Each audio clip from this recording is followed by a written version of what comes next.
मैं खुद 2022 में एमएलए का चुनाव लड़ा था जौनपुर से, मैं जीत गया था। और जिस दिन रिजल्ट आया, रात भर मेरा जीतने वालों में नाम रहा भारत निर्वाचन आयोग की वेबसाइट में।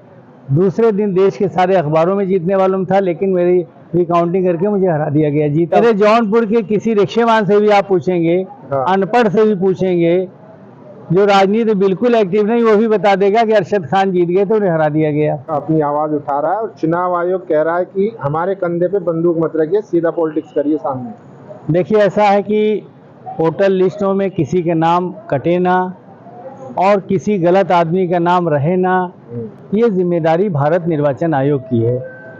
हमने अभी मेमोरेंडम में ये भी मांग किया है 4 अगस्त को कि भारत सरकार ऐसा कानून बना दे कि जो बीएलओ हैं, तहसीलदार हैं, एसडीएम हैं, जो वोटर लिस्टें बढ़ाने घटाने का काम देखते हैं, अगर किसी भी भारतीय नागरिक का, बिहार से लेकर पूरे देश में, जो 18 साल के ऊपर का है, अगर उसका नाम छूट जाता है तो उसके लिए उनके लिए दंड का प्रावधान किया जाए, या जो लोग 18 साल के ऊपर के जीवित हैं, जिनका नाम पहले था या होना चाहिए, उनका नाम कट जाता है, तो भी बीएलओ को, एसडीएम, तहसीलदार को, उस जिले के डीएम को अगर दंडित किया जाए तो इंशाअल्लाह ताला इस देश में वोटर लिस्टों में जो घपला हो रहा है नहीं होगा।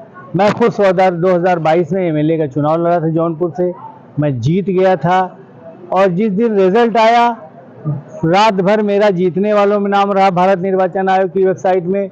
दूसरे दिन देश के सारे अखबारों में जीतने वालों में था, लेकिन मेरी रिकाउंटिंग करके मुझे हरा दिया गया। जीता हुआ कैंडिडेट मैं खुद खड़ा हूँ। काउंटिंग में जीते थे आप? हाँ, लेकिन उसके बाद फिर रिकाउंटिंग करके हरा दिया गया 2022 में जौनपुर सदर से। बड़ा आरोप लगा रहे हैं आप पे, तो बनारस में अजय राय भी कह रहे हैं कि मैं जीता हुआ था 7 राउंड तक। और तो मेरे जौनपुर के किसी रिक्शेवान से भी आप पूछेंगे, अनपढ़ से भी पूछेंगे, जो राजनीति बिल्कुल एक्टिव नहीं, वो भी बता देगा कि अरशद खान जीत गए तो उन्हें हरा दिया गया।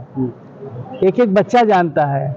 तो मतलब आप कह रहे हैं कि आपको हरा दिया गया और आप कुछ नहीं कर पाए, तो कुछ क्या करेगा? क्या देश में अभी संविधान है, कानून है, कुछ नहीं कर सकता। कोर्ट में जाएंगे, कोर्ट में अब तक 2 फैसले हुए हैं, जितने भी रीट पिटीशन हुई हैं। तीसरा अभी सुप्रीम कोर्ट ने कराया है, यहाँ का हरियाणा का गिनती कराई, उसमें जीता हुआ हार गया, हारा हुआ जीत गया।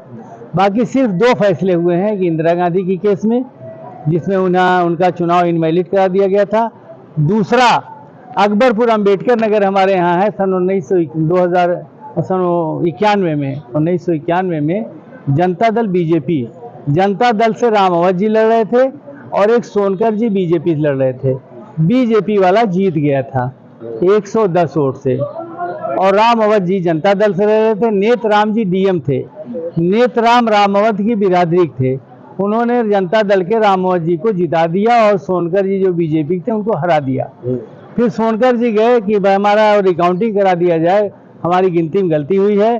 5 साल तक अकबरपुर लोकसभा से जीते हुए राम अवध जी एमपी रहे। 6वें साल में सोनकर जी की गिनती हुई, सोनकर जी जीत गए। न जीत की सर्टिफिकेट मिली, न पार्लियामेंट में जगह मिली, न उन्हें तनख्वाह और पेंशन मिली। ये है हमारे देश का अदालती निज़ाम।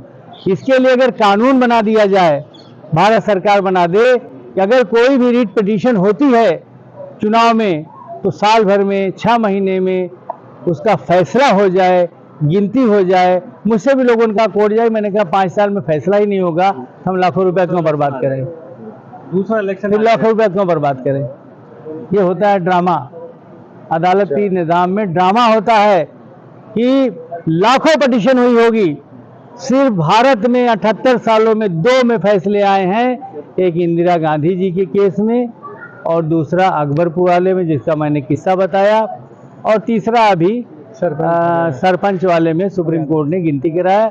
इसके अलावा कोई फैसला अभी तक नहीं हुआ। तो मतलब अदालतों पे भी अब भरोसा नहीं रहा। अब भरोसा हो न हो, मजबूरन अदालत में जाना होगा, लेकिन हम तो नहीं गए इसीलिए कि जब 5 साल में इंसाफ की उम्मीद नहीं तो जाएं क्यों? दूसरे इलेक्शन तैयारी कर रहे हैं, लाखों रुपया क्यों वहाँ बर्बाद करें? वक्त भी, फीस भी। अभी फिलहाल तमाम शिकायतें आ रही, चाहे बिहार में एसआईआर जो हुआ है 65 लाख नाम काट दिए गए, उसमें कुछ ऐसे भी हैं जो जिंदा हैं लेकिन मार दिया। इतने कम टाइम में एसआईआर हो ही नहीं सकता। भारत निर्वाचन आयोग के चुनाव आयोग के इस आदेश पर खुद ही शंका है कि इतने कम टाइम में वोटर लिस्टों का नवीनीकरण या नया वोटर लिस्ट नहीं बन सकती है। तमाम फर्जिफिकेशन हुआ जो सब जाहिर हो चुका है। इसलिए पूरे देश में कानून बनाया जाए कि अगर एक भी वोटर का जो जीवित है 18 साल के ऊपर का, उसका वोटर लिस्टों में नाम आने से रुक जाता है तो बीएलओ को, तहसीलदार, एसडीएम, डीएम को दंडित किया जाए। और अगर किसी का नाम वोटर लिस्ट में था पहले चुनाव में और अभी भी वो जिंदा है, उसका नाम कट जाता है तो फिर बीएलओ, तहसीलदार, एसडीएम, डीएम को जिम्मेदार ठहराकर दंड का कानून बना दिया जाए तो इंशाअल्लाह वोटर लिस्टों में गड़बड़ी खत्म हो जाएगी। अच्छा, चुनाव आयुक्त जो है वो इसको कह रहे हैं कि वोट चोरी नहीं हो रहा है, झूठे आरोप लगा रहे हैं, हमारे कंधे पर रखकर बंदूक सियासत हो रही है। वोट चोरी हुआ हो तो राहुल गांधी जी ने पूरा फैक्ट जो है सामने पेश कर दिया है सबूत के साथ।